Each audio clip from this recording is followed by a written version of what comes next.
ನಮಸ್ಕಾರ ವೀಕ್ಷಕರೇ, ಹೇಗಿದ್ದೀರಾ? ನಿಮಗೆಲ್ಲರಿಗೂ ಲೋಕ್ ಡೈರೀಸ್ ಚಾನೆಲ್ಗೆ ಸ್ವಾಗತ. ಸೀನುವುದಕ್ಕೆ ಸಂಬಂಧಿಸಿದಂತೆ ಅನೇಕ ಕಥೆಗಳು ಮತ್ತು ಮೂಢನಂಬಿಕೆಗಳಿವೆ. ಕೆಲವರು ಸೀನನ್ನು ಶುಭ ಸೂಚಕವೆಂದು ಬಗೆದರೆ ಮತ್ತೆ ಕೆಲವರು ಅದನ್ನು ಅಪಶಕುನವೆಂದು ಪರಿಗಣಿಸುವರು. ನಮ್ಮ ದೇಶದಲ್ಲಿ ಒಬ್ಬರು ಮನೆಯಿಂದ ಹೊರಟಿದ್ದಾಗ ಸೀನಿದರೆ ಅಶುಭವೆಂದು, ಮನೆಯೊಳಗೆ ಬರುವಾಗ ಸೀನಿದರೆ ಶುಭ ಸಂಕೇತವೆಂದು ಪರಿಗಣಿಸಲಾಗಿದೆ. ಒಬ್ಬ ಮನುಷ್ಯ ಸೀನಿದಾಗ ಅವನು ಭೂತ ಪ್ರೇತಗಳನ್ನು ಹೊರದೂಡುತ್ತಾನೆಂದು ರೋಮನ್ನರು ನಂಬಿದ್ದರು. ಸೀನು ಬಂದರೆ ಸಾವು ಸಮೀಪಿಸುತ್ತಿರುವ ಸೂಚನೆ ಎಂದು ಪ್ರಾಚೀನ ಕಾಲದ ಜನರು ಭಾವಿಸಿದ್ದರು. ಆದ್ದರಿಂದ ಯಾರಾದರೂ ಸೀನಿದರೆ ದೇವರು ನಿನಗೆ ಒಳ್ಳೆಯದು ಮಾಡಲಿ ಎಂದು ಹರಸುತ್ತಿದ್ದರು. ಏಕೆಂದರೆ ಆ ಕಾಲದಲ್ಲಿ ಸೀನನ್ನು ಅಪಾಯದ ಸಂಕೇತವೆಂದು ಪರಿಗಣಿಸಲಾಗಿತ್ತು. ಈ ಎಲ್ಲ ಭಾವನೆಗಳಿಗೂ ಕಾರಣ ಮೂಢನಂಬಿಕೆಯಾಗಿತ್ತು. ಅವುಗಳಲ್ಲಿ ತಥ್ಯವಿರಲಿಲ್ಲ. ಜೀವಶಾಸ್ತ್ರದ ಪ್ರಕಾರ ಸೀನುವುದು ಒಂದು ಅನೈಚ್ಛಿಕ ಕ್ರಿಯೆ. ನಮ್ಮ ಮೂಗಿನ ಒಳಗಿರುವ ನಯಚರ್ಮದ ನರದ ತುದಿಗಳು ಕೆರಳಿದಾಗ ಸೀನು ಬರುತ್ತದೆ. ಮೂಗಿನ ಮ್ಯೂಕಸ್ ಮೆಂಬ್ರೇನ್ ಊದಿದಾಗ ಕೆರಳಿಕೆ ಉಂಟಾಗಬಹುದು.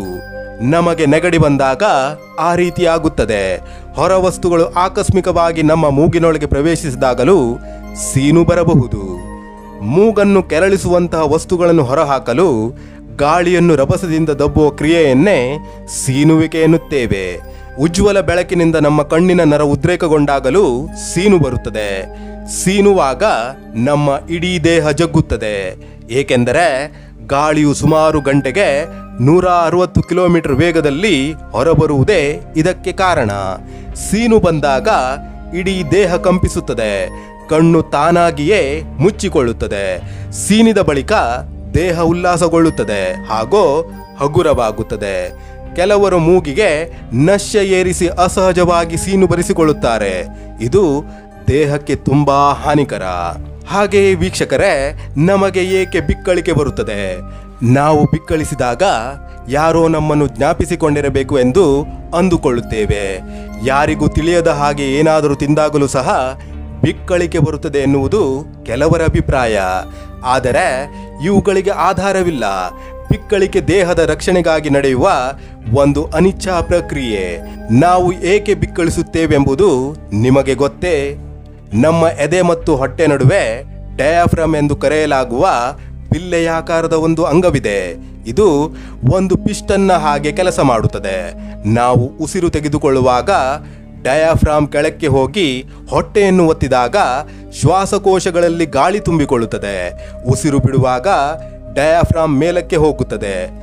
ಆಗ ಶ್ವಾಸಕೋಶದಿಂದ ಗಾಳಿ ಹೊರಬರುತ್ತದೆ. ಹೀಗೆ ಉಸಿರಾಟ ಶಬ್ದವಿಲ್ಲದೆ ನಿರಂತರ ನಡೆಯುತ್ತದೆ.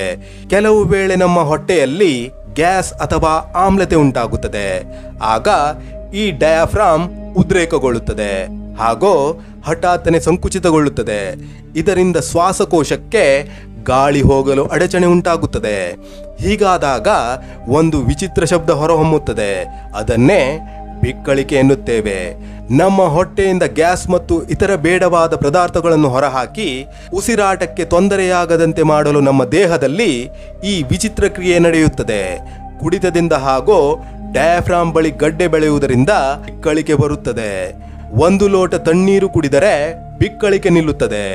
ಕೆರಳಿದ ಡಯಾಫ್ರಾಮ್ ಅನ್ನು ತಣ್ಣೀರು ಶಮನಗೊಳಿಸುತ್ತದೆ.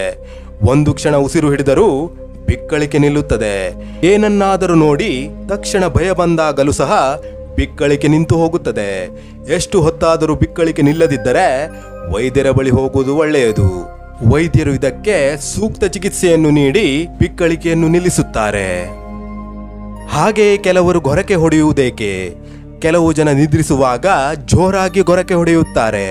ಗೊರಕೆ ಹೊಡೆಯುವಾಗ ಅವರು ಬಾಯಿ ಬಿಟ್ಟಿರುತ್ತಾರೆ. ಆದ್ದರಿಂದ ಅವರು ಉಸಿರಾಡುವಾಗ ಒಂದು ವಿಚಿತ್ರ ಶಬ್ದ ಹೊರಡಿಸುತ್ತಾರೆ. ಇದನ್ನು ಗೊರಕೆ ಎಂದು ಹೇಳುತ್ತೇವೆ. ಹಾಗಾದರೆ ಈ ಗೊರಕೆ ಬರಲು ಕಾರಣವೇನು? ನಾವು ಮೂಗಿನಿಂದ ಉಸಿರಾಡುತ್ತೇವೆ. ಆದರೆ ಕೆಲವು ಜನರಿಗೆ ಕಾರಣಾಂತರಗಳಿಂದ ಮೂಗು ಕಟ್ಟಿ ಅವರು ಬಾಯಿ ಮೂಲಕ ಉಸಿರಾಡುತ್ತಾರೆ.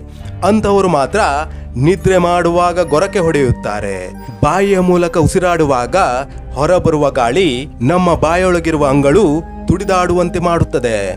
ನಮ್ಮ ಅಂಗಳು ಹಿಂದಕ್ಕೆ ಮತ್ತು ಮುಂದಕ್ಕೆ ತುಡಿದಾಡುವಾಗ ಉಂಟಾಗುವ ಒಂದು ವಿಚಿತ್ರ ಶಬ್ದವೇ ಗೊರಕೆ.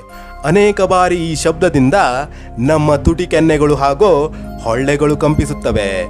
ಆಗ ಇನ್ನೂ ಹೆಚ್ಚಿನ ಶಬ್ದ ಉಂಟಾಗುತ್ತದೆ. ನಾವು ಎಚ್ಚರವಾಗಿದ್ದಾಗ ಅಂಗಳು ಬಿಗಿಯಾಗಿರುತ್ತದೆ. ಆದ್ದರಿಂದ ಯಾವುದೇ ಶಬ್ದ ಬರುವುದಿಲ್ಲ. ಮಲಗುವುದಕ್ಕೆ ಮುಂಚೆ ನಾವು ಮೂಗು ಮತ್ತು ಬಾಯಿಯನ್ನು ಚೆನ್ನಾಗಿ ತೊಳೆದುಕೊಂಡರೆ ಸ್ವಲ್ಪ ಮಟ್ಟಿಗೆ ಗೊರಕೆಯನ್ನು ಹತೋಟಿಯಲ್ಲಿಡಬಹುದು. ಹಾಗೆ ಮಾಡುವುದರಿಂದ ಬಾಯಿಗಿಂತ ಮೂಗಿನ ಮೂಲಕ ಉಸಿರಾಡುವ ಸಾಧ್ಯತೆ ಹೆಚ್ಚುತ್ತದೆ. ಈ ಅಭ್ಯಾಸ ಮೂಗಿನ ಮೂಲಕ ಉಸಿರಾಡುವುದಕ್ಕೆ ಸಹಾಯ ಮಾಡಿ ಗೊರಕೆ ಹೊಡೆಯುವ ಸಾಧ್ಯತೆಯನ್ನು ಕಡಿಮೆ ಮಾಡುತ್ತದೆ. ಬಾಯಿ ಮೂಲಕ ಉಸಿರಾಡುವುದು ಆರೋಗ್ಯಕ್ಕೆ ಹಾನಿಕರ. ಇದರಿಂದ ಅನೇಕ ರೋಗಾಣುಗಳು ನೇರವಾಗಿ ನಮ್ಮ ಬಾಯಿಗೆ ಹೋಗುತ್ತವೆ.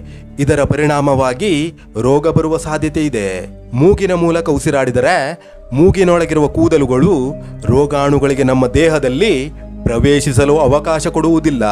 ಆದ್ದರಿಂದ ಮೂಗಿನಿಂದಲೇ ಉಸಿರಾಡುವ ಅಭ್ಯಾಸವನ್ನು ಬೆಳೆಸಿಕೊಳ್ಳಬೇಕು. ವೀಕ್ಷಕರೇ, ಇವಿಷ್ಟು ಈ ವಿಡಿಯೋದ ಮಾಹಿತಿಗಳು. ಮುಂದಿನ ವಿಡಿಯೋದಲ್ಲಿ ಮತ್ತೆ ಭೇಟಿಯಾಗುತ್ತೇನೆ. ಅಲ್ಲಿಯವರೆಗೆ ಜೈ ಕರ್ನಾಟಕ, ಜೈ ಭಾರತ. ಧನ್ಯವಾದಗಳು.